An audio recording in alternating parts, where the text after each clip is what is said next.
welcome to another Tales from a Professional Nerd. My name is BryanCPSteele, and I will be your nerd today and any other day that you watch one of my silly little shows.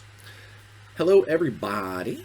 So, first and foremost, thank you for being so kind and generous with last week's not episode. I know I said that I was too tired and feeling drained and having to deal with everybody else being sick. Well, I got sick. Honestly, I probably was exhausted because I was starting to fight off the Rona. So I tested positive for a few days, but I'm doing good now, testing negative, and same thing with my wife and kid, and able to be and enjoy the world once more. I am still a little kind of not quite with it, still taking cold meds and a little, out of it, but I did want to at least go ahead and record a video this week because I promised you guys, and because originally I wasn't going to be able to. I thought I was going to have to do a live this week because I was going to have to be at the Gamma trade show. But with the COVID, I didn't want to risk infecting anybody else, even if I was testing negative. I wasn't yet before I had to leave. Long story short, I ended up not going to Gamma. But several of my coworkers and colleagues have been keeping me kind of in the loop as to what's been going on, things that are being said, cool things that are happening, that sort of thing. Keeping my finger close to the pulse of the community, so to speak. I don't quite feel nearly as detached as I thought I was going to when I realized I had to miss it. But as you've clicked on the thumbnail, you know what I'm about ready to say. One of the things that was revealed, I actually got it via email, but it was revealed in person to several people there at the Gamma Trade Show, is the finalists, the nominees for the Origins Awards. Which will happen at Origins. I know that shocks you. For the people who don't know, the Origins Awards are kind of... so whereas like the Ennies are sort of like the Oscars to role-playing and role-playing adjacent products, the Origins Awards are a little more all of gaming. You know what? The Ennies are more like the Emmys. Specifically how Emmys are kind of just like for TV or songs. I honestly don't remember. But basically the Ennies are more focused on role-playing game products and role-playing adjacent stuff. How am I doing this? How do I... That. Ennies, boom, are role-playing game stuff. Origins Awards are more... game universal. You get board games, you get media, you get books, you get role-playing. It's just kind of the whole gamut. The way that the system works is the council of judges, the council of the people who basically are running the awards, they either reach out to you and ask for copies of your product, or you submit copies of your product for hey, we had a new thing this year, we'd love you to take a look at this. And then they pass it around and they look at it and they compare it to other products and get some fan reviews, and they basically go figure out whether or not that product cuts the mustard, and they narrow it down to, I want to say it's like 8 in each category. I'm not sure.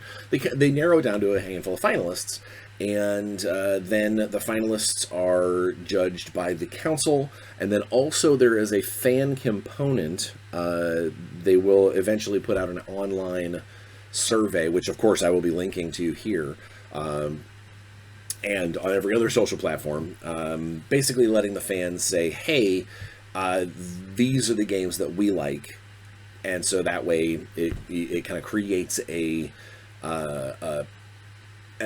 fan-based electoral college, if you will, because not all the time you necessarily don't want a fully popularity majority vote to determine the award, because especially the way that the internet is, all it takes is one cranky Reddit thread, or one guy going, "Hey, wouldn't it be fun if this company usurped, the big dogs? Let's take a shot at the man." Whatever the case may be. So it's all component pieces, and then at Origins we find out who wins. We find out the actual Origins, who wins the Origins Awards, and the Origins Awards are kind of a big deal. I know it is kind of universally thought of in the industry. A lot of people are like, it's nice to win awards, it's nice to have the awards, but the fan opinions are way more important than the critics and such. But it is still something to be proud of, and it honestly does do something for that product when it comes to like retailers. A lot of retailers might look at two similar products and they see one was a finalist or won an Origins award.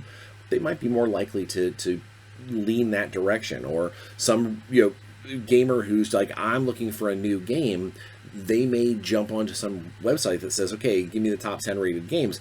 A lot of those are probably going to be Origins Award winners.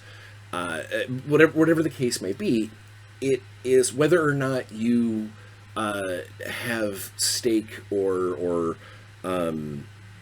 put precedence on what these awards systems do and are for, it is an absolute honor to be part of the process and to have one of your products even be nominated. As you clicked on the thumbnail, I'm proud to say that Alex and mine's miniature game, Warzone Eternal, got nominated and made it through to be a finalist for Best Miniature Game of 2025. And that's huge. That's massive. Now, while just being nominated, I hate to sound like one of those Oscar winners. Just being nominated is an honor. It truly is. Just being on that list of finalists is amazing, and it's fantastic, and it really speaks to what we've done with the game, the level of production that we put together. The just countless hours of testing and design and development that went into that game, all at least are being appreciated to the point that it got us on that list. And it has been a very long time since I have been part of a project that was nominated for an Origins Award. I would say it's probably been 12 years since I was nominated for anything, since I was for at least Origins Awards wise, since something I was in was nominated. And it's been over 20 years since I was on a team that won 3 of them, and that was for War Machine Prime. I'm doing it again. That was for War Machine Prime. That we won those three miniatures game, fiction, and so forth. That one, I'm going to tell you a fun story before we get into the ins and outs of what this nomination I think means for Warzone, and means for me, is crank back your clocks. Go back to young, very spirited, much thinner Bryan Steele.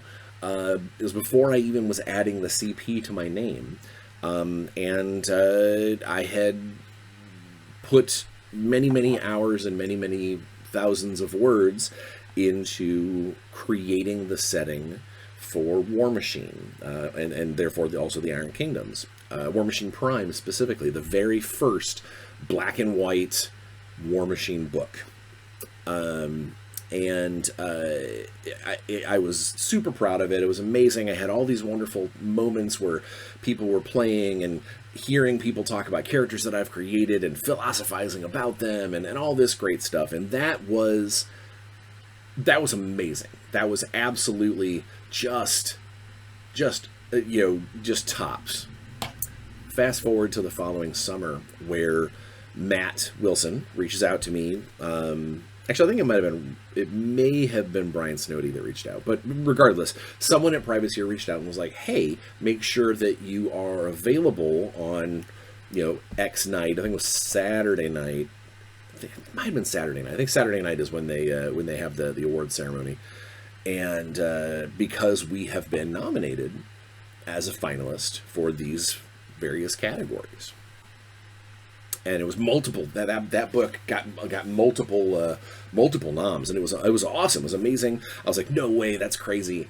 And then we go to Origins, and it gets to that night, and before we go to the ceremony, we go and have dinner. We have our own little celebratory dinner, and have a few drinks, just kind of enjoy ourselves, because again, at this point, you were happy to be finalists, but we have no idea what's going to actually come of it. And we just kind of go and enjoy ourselves. And then we go to the ceremony, and it is, I won't say it's long, but it is, there's a lot of talking, a lot of speeches, a lot of back and forth, a lot of, hey, introducing the naming off all of the finalists, and here we go, and come up and receive your gift, or receive your award. And the first time we won something, I actually have to look it up. I want to say it might be best original art.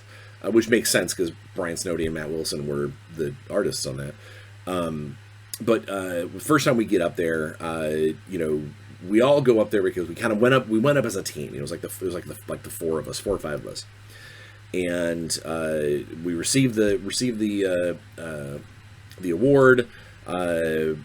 Matt says a bunch of things. Jason says a bunch of things.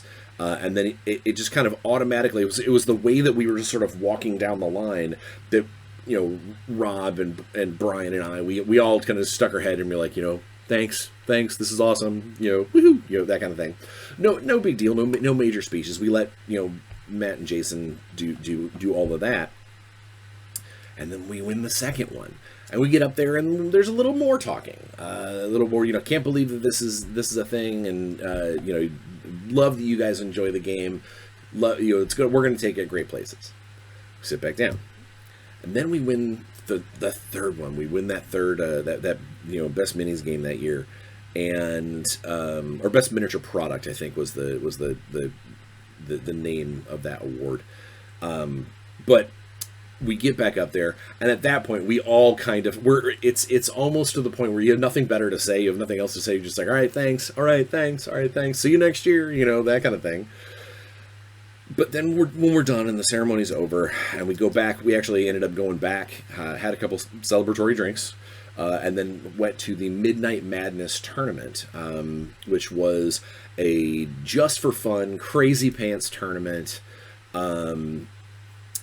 That originally was run by a couple actually friends of ours initially, then obviously turned into a much bigger thing later on.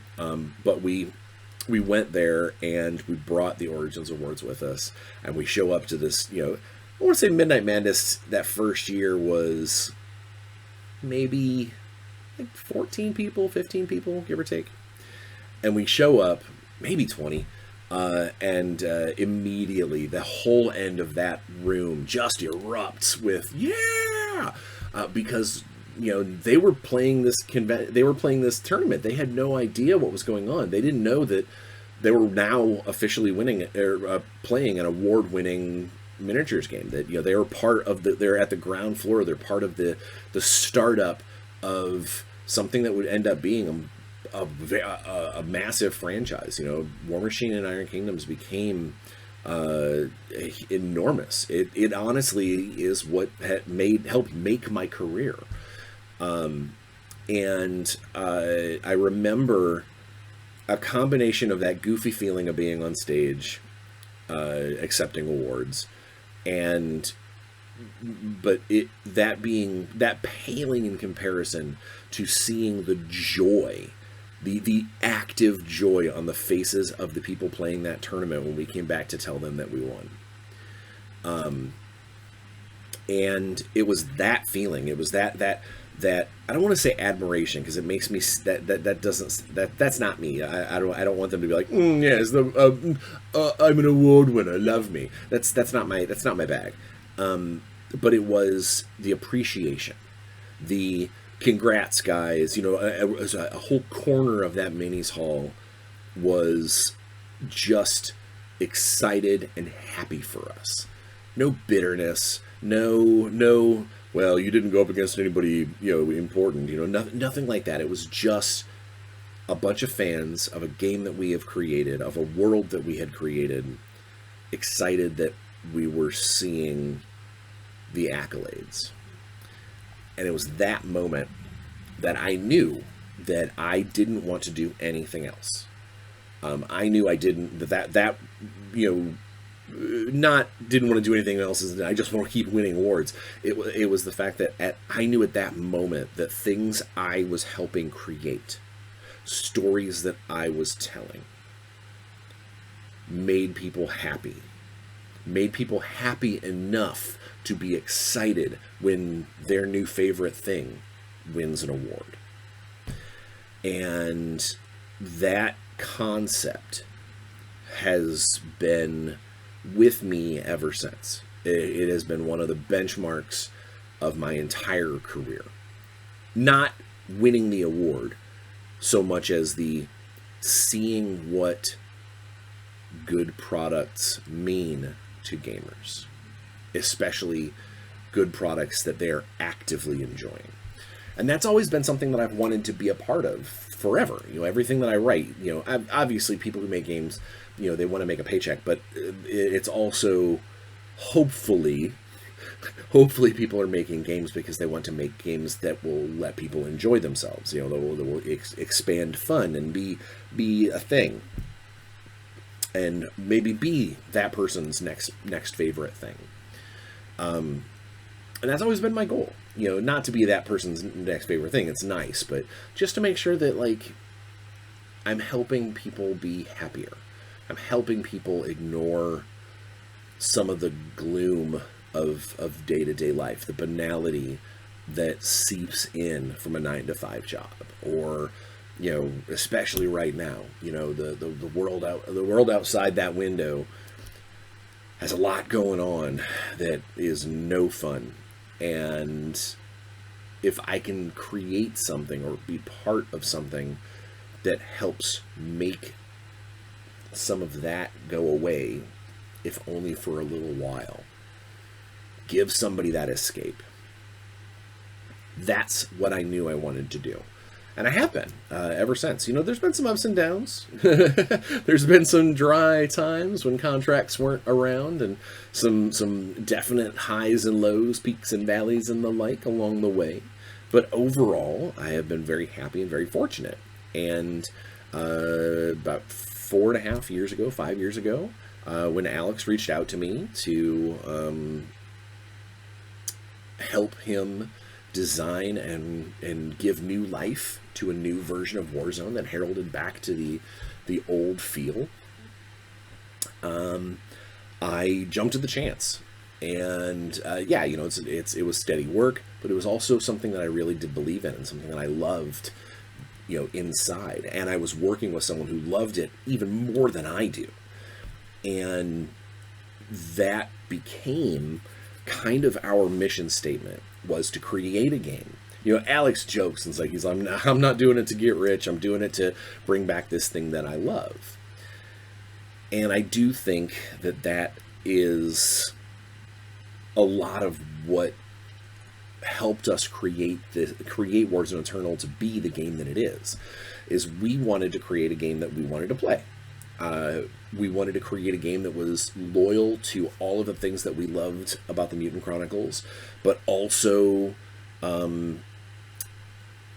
kind of trimmed off some of the stuff that made us wrinkle our nose in later years, or some of the things that made us drift away from the game and onto other games.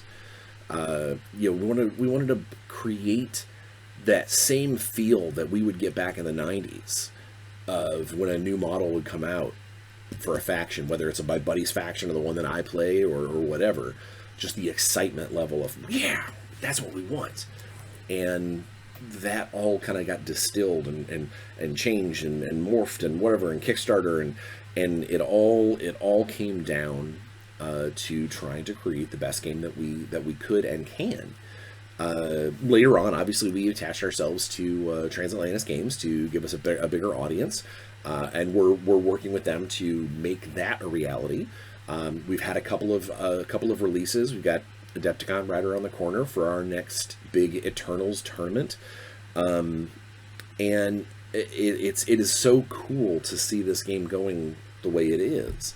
Also, knowing where it's headed is kind of a feather in the cap too. But overall, it's still, it's just a fun, really great game that we, as the designers and the movers and shakers that make it go, sometimes it's very easy to fall into the habit of only seeing the negative responses, only seeing the people who are mad because of this, or I can't get it in my store, they sold out, it costs too much to do overseas, like these are all things that they're all real, everybody's opinions, they're all valid.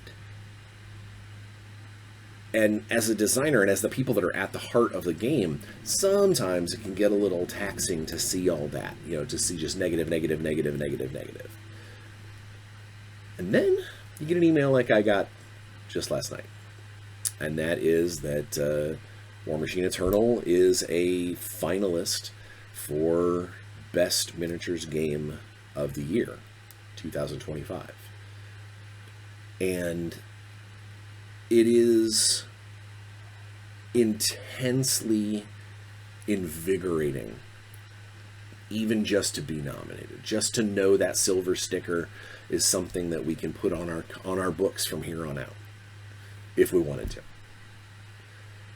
Knowing that that is something that will be on the record forever. When people talk about Warzone Eternal, they'll be like, "Yeah, that one. Wasn't that a finalist for best minis game of the year?" That's there. Now, the reality of the situation is we are up against some pretty stiff competition. I don't have the list in front of me, but I do remember a few names that were on there. Two of them are, I think, they are the bear in the room. They are the elephant that has decided to eat the gorilla in my refrigerator, or I'm mixing many metaphors. There were a few others, a few minor ones that were like kind of similar in a situation. I think that they probably are thinking the same thing we are. That it's like, man, we are up against a couple of big dogs. But the three that I don't say worry me, because again, I'm not going into this thinking that we're going to win. I would love for that to happen. In fact, it would be an echo. So we released the Warzone Eternal book 30 years after the initial Warzone, and the initial Warzone won an Origins Award for Best Miniatures Game. So how cool would it be? How cool would it be for 30 years later for us to do it again? But I don't want to be disappointed. I'm happy where we are, and I'm ecstatic that we're getting the recognition that we are so far. If we win, I'll probably be unbearable for a couple of days. People will just be like, "Oh my God, shut up about your stupid thing." But the couple of things that actually are on that list that I think really, I don't want to say really scare me, but like I think if I were to look at that list as someone who didn't have a dog in this fight, there's the new version of Malifaux, which Malifaux has a very strong presence. I know a lot of the people who play that game, that is their favorite game. Conflict 47, very similar situation. There are people who really they are focused on Conflict 47. That is their jam. But the big one, the big elephant in the room, and the one that I think has so much name recognition and power behind it that it will be difficult to topple in any capacity, is the 3rd edition box of Blood Bowl from Games Workshop. Now, I know a lot of people are going to be like, yeah, but, Games Workshop, they're Evil Empire. It doesn't matter. That game is amazing. Blood Bowl is fantastic and has a very strong fan base, and it's been around a long time. Now, that being said, that might actually kind of work in our favor. That Blood Bowl 3rd edition is not that much different than Blood Bowl 2nd edition. It's not that much different than Blood Bowl 1st edition. Some tweaks and changes here and there, but overall, it's Blood Bowl. And I don't know whether or not that will work in our favor, that people might not think that it's as different as it should be. Warzone Eternal is drastically different from Warzone Resurrection. We used a lot of the same bones from 1st edition, but we changed the gameplay to make it more modern.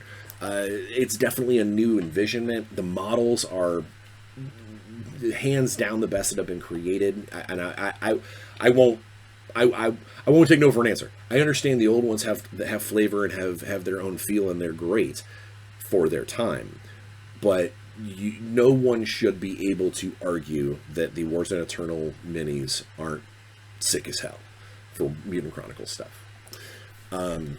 So yeah, I think I don't want to be overly optimistic, blindly optimistic, but it would be really cool. It'd be neat to walk away with that win, especially 30 years later. Like just a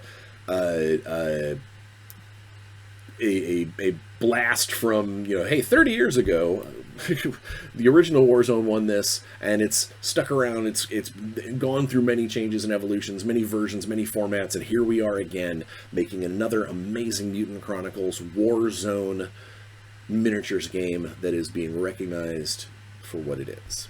And I, for one, hope that the judges and such recognize what we've created, and that it was a team of effectively 2 people.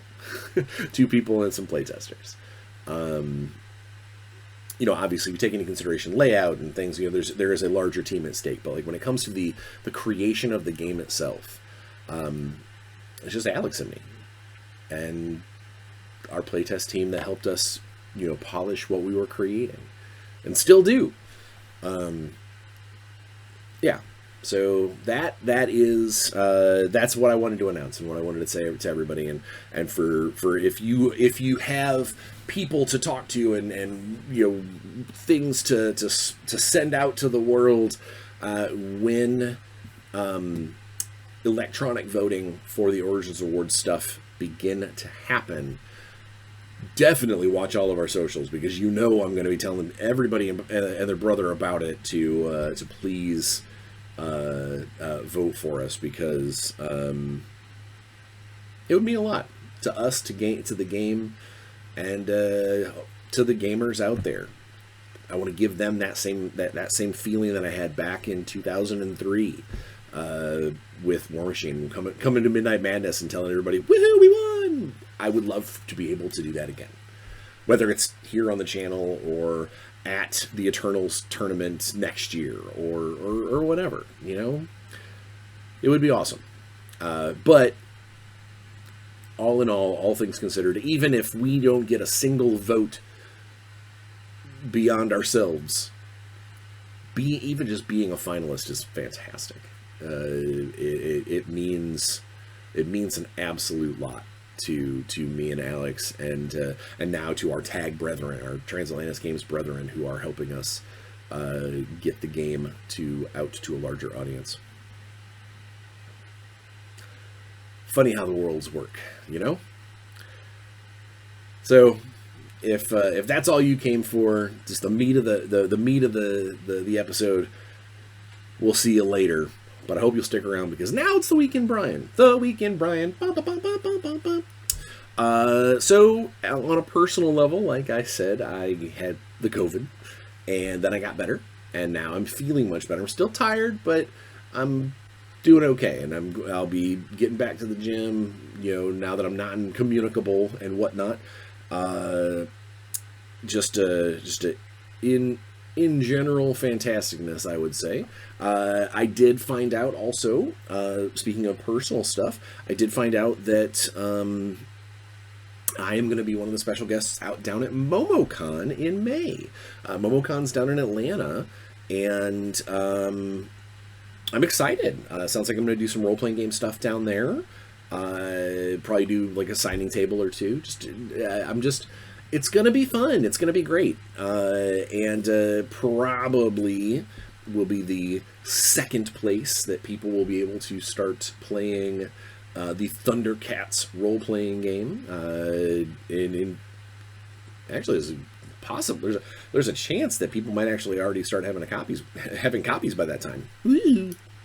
But yeah, I think personal wise, we're in good shape. You know, things are solid. Hobby, I am almost done with the charity piece for GaryCon, which is good because GaryCon's in just a handful of weeks. But I literally am like 2 paint sessions away. I have to go in and get the name plaque engraved, which I may actually do that tomorrow. And I have to affix a couple of static grass pieces and things to the main thing. But like, it's almost done. When it's done, I will show you guys here. You guys will be like the first people to get to see it before it goes up for auction. Yeah, no, I mean, I think it's turning out cool. And also, while I've been waiting for things to dry and cure and whatnot on that project, I have been creating and working on some Xeogenesis stuff that I can't show you because it's for a faction we haven't announced yet. And I'm making some inspiration tokens to give away for my Thundercats players. So yeah, no, I've been doing a little more hobby time, trying to give myself a little more. Being at the paint desk always helps de-stress me, helps to, get some of that out. So I'm trying to make sure that I work in at least one night a week where I stop working an hour or so early and then go over and spend like 2 hours at the hobby station, just kind of getting stuff done. It's helped a lot on multiple levels. Painting, or that was the hobby section. Gaming wise, played in because I had COVID, I could not go down and play in one of the D&D games that I normally play down in Indianapolis. It's an in-person game, but there are several people, even if I was testing negative, that close to having COVID, there are like 3 people in that group that I would worry about their health just because of extenuating circumstances. So I was gonna have to cancel going down and playing, but I asked them, I was like, if there's any way that I can just I can be the remote guy in the corner, I can be the face on a screen. I know it's not ideal, but I want to be a part of this. I want to be able to at least partake and be there. And they worked it out. We had some technical difficulties, and it's never easy being the only digital face in the room. You often get ignored. They have to, the DM has to go, oh, hey, hang on a second, I showed everyone this map, you have to see this map. There's a little bit of that, but it was just good to be able to be part of it. And we had a really big kind of story moment that I'm glad I was there for. A big, bad, nasty artifact got activated, and all of us had to kind of act like 120% of ourselves. So if you are remotely kind of skittish or tactically cowardly, be a full coward. If you are like kind of foolishly brave, then you are suicidally brave. And my character, I am a noble champion, a house champion of a drow house, where I have kind of a selfish streak, kind of I'm doing this for myself, I'm doing this for the glory of the house, but I'm doing it to elevate myself. And so while this was in play, I didn't do the things that normally my fighter-based character, my swordsman that would run up and do things. I used a bunch of underhanded drow magic and, tried to talk my fellow party members into getting in the way of danger so I would not be the one that this horrible beastie was focused on. And it was neat. It was just fun. It's a fun way to show, kind of to overemphasize little traits that they that the other members of the party, they may have noticed. They may have made note of, we were all being really true to ourselves, and that dude was kind of scummy. So we'll see where it goes from there. We were victorious, and it did turn out. It was a good session. It ended a little early. Part of it, I think, was because the DM didn't want to have to deal with my digital face for the next part. But also because I know we're going in a direction he wasn't planning on us going. So he wants to make sure that section of his world is fully cooked and ready to rock and roll as we venture off into this kind of side plot. So that was fun. It was a good time. Obviously still playing a bunch of Helldivers, because playing video games while you're sick is way easier than doing anything else. And then work stuff. So work has started to become, I don't want to be like manageable. I mean, work's always manageable for me, but I really don't feel overwhelmed right now.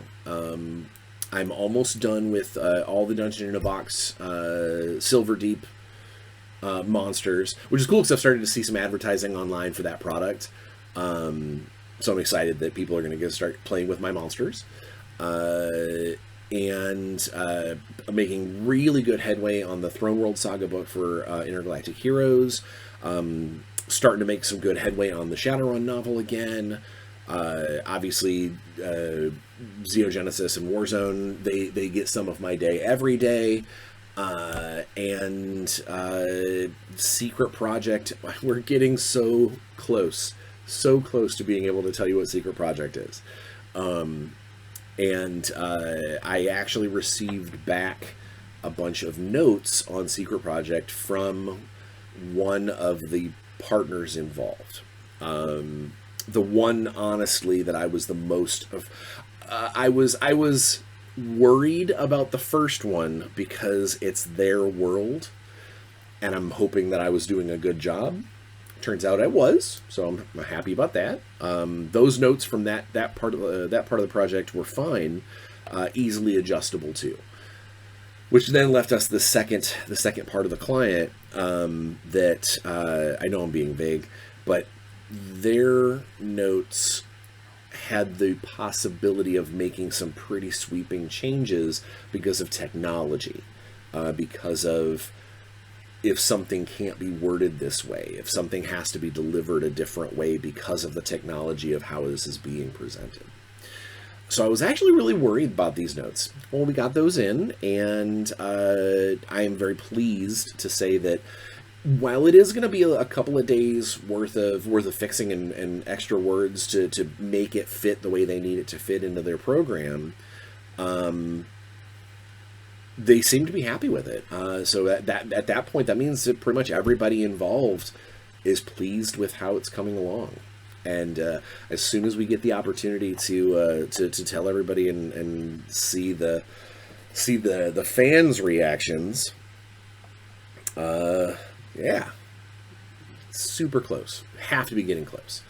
Can't be that far away at this point, because I know they'll have to start marketing it sooner before it releases, and it's supposed to release this summer.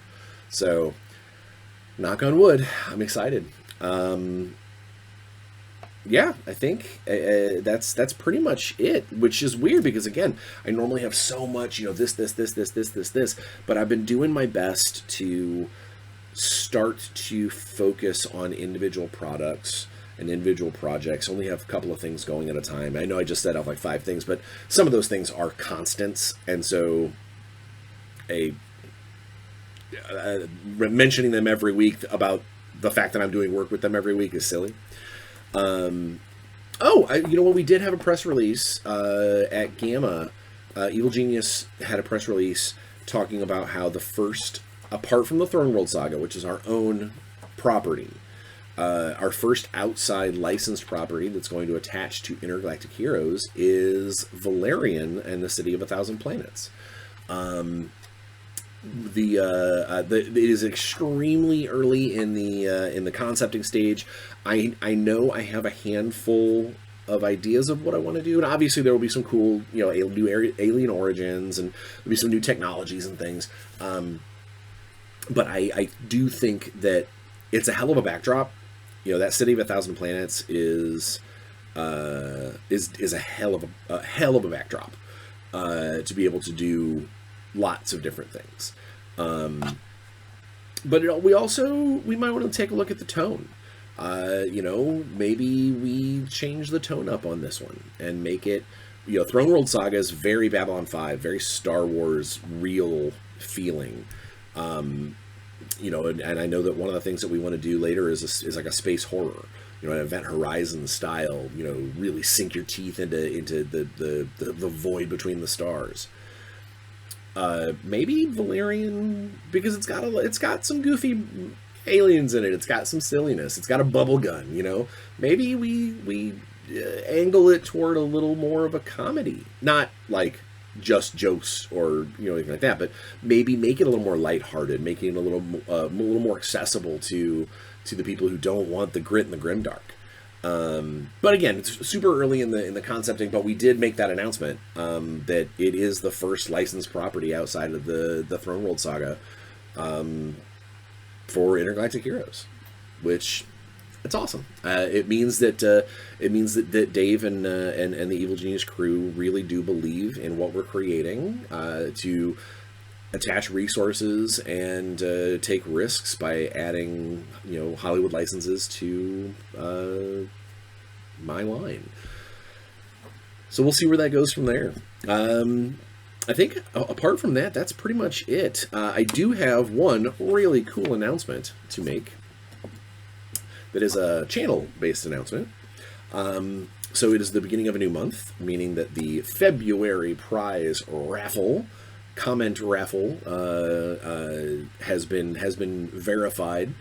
I put all of the thread starters into my randominator. It went boop, boop, boop, boop, boop, boop, boop, boop. I mean, I actually make that noise. It doesn't make any noise. It's just I click a button and it spits out a thing. But I go boop, boop, boop, boop, boop, boop, boop. And on episode 309, Alan Humphrey _W8D, you are the winner of the February comment raffle prize. Yay! So when this goes live, I will comment on your comment to tell you to email me so we can get your stuff sent out to you. How about that? How great is that? I tell you how great it is. It's fantastic, and I hope that you will you'll follow up, and we'll get you some cool stuff, and you can tell all your friends about it. Until then, again, thank you everybody for supporting us and supporting the channel and doing all the things that you do to like, share, subscribe, tell your friends to do all the same, because it means a lot to me. It means a lot to the channel, and hopefully here pretty soon it'll mean a lot to Warzone Eternal, Origins Award finalist. So excited. Anyway, please go out there, be safe. There's a lot of stuff going on in the world right now. A lot of silliness. A lot of stuff that honestly shouldn't be happening. So stay safe. Be kind. Wash your hands. Get your shots. Wear a mask. Don't lick doorknobs. All of those things. And just try and leave every room a little happier than you got there. And I think that we will be okay. Until next time, have fun and play some games, because you know I'm gonna. Bye, guys.